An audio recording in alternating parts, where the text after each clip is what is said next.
archetypal feminine concepts a bit, because that is what kind of helps me understand ways that I feel I can connect. So the feminine and the symbolic function is seen as being more receptive, intuitive, resting, kind of the more of a process versus doing something, or goal-oriented connection, relationship. So these are kind of all, as I've really looked at this, these are all things that have been associated with the feminine, again, in an archetypal, symbolic way. So I think of some of the ways that we actually are able to utilize this as a way to connect to the divine.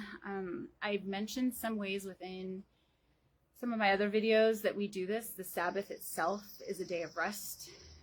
I see that as a very, it's a non-working day, right? So it's a day that we then can rest and allow the divine to just be with us. And I see that very much as just allowing my Heavenly Mother just to rest with me.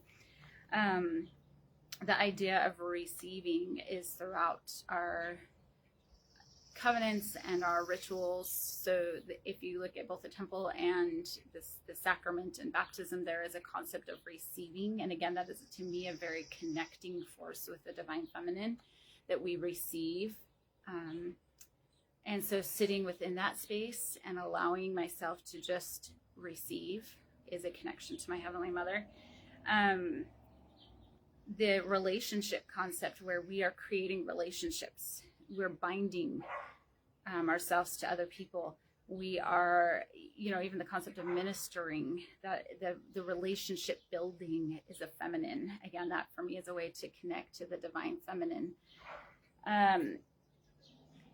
The concept of sacrament, even when I am sitting and receiving the sacrament, but not only that, I can kind of combine those two, and I've talked about this before. So I'm receiving the sacrament, and I am also connecting to people around me. Now, that connecting force during that time is something I own and do on my own. So I honestly do a bit of visualization or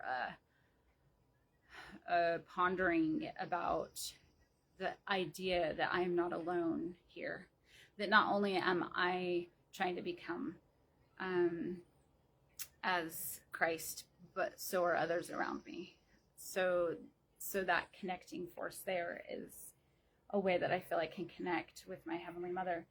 And then, of course, we have the nurturing nature. And some chaos is part of that too. This idea that when we move out into nature, the structure that we contained ourselves in, right, the house or a building or a car or whatever it is no longer there. And while we appreciate structure and order, being able to move into a world that is actually by nature more chaotic, more unknown, more mysterious, more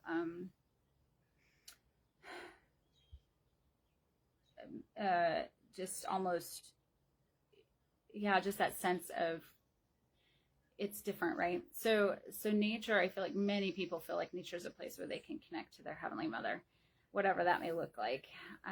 So going out in nature and just feeling that space out is a good one for me too. It was interesting because one polarity that came up as I was contemplating these things, there's the concept of obedience, which is a more masculine concept, versus agency, or some people I even saw it connected to the concept of wisdom, but agency, right? So even when we are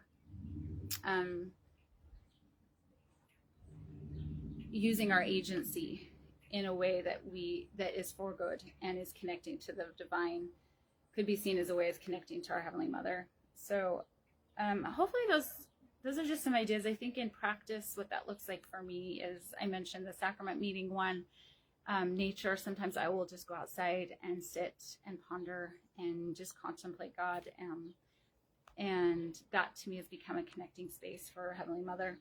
I think even just when we tell our stories or our doctrine of pre-earth life, the council and who we were before this, even just to imagine that our Heavenly Mother was actually actively part of that is a good one for me to place her in that space.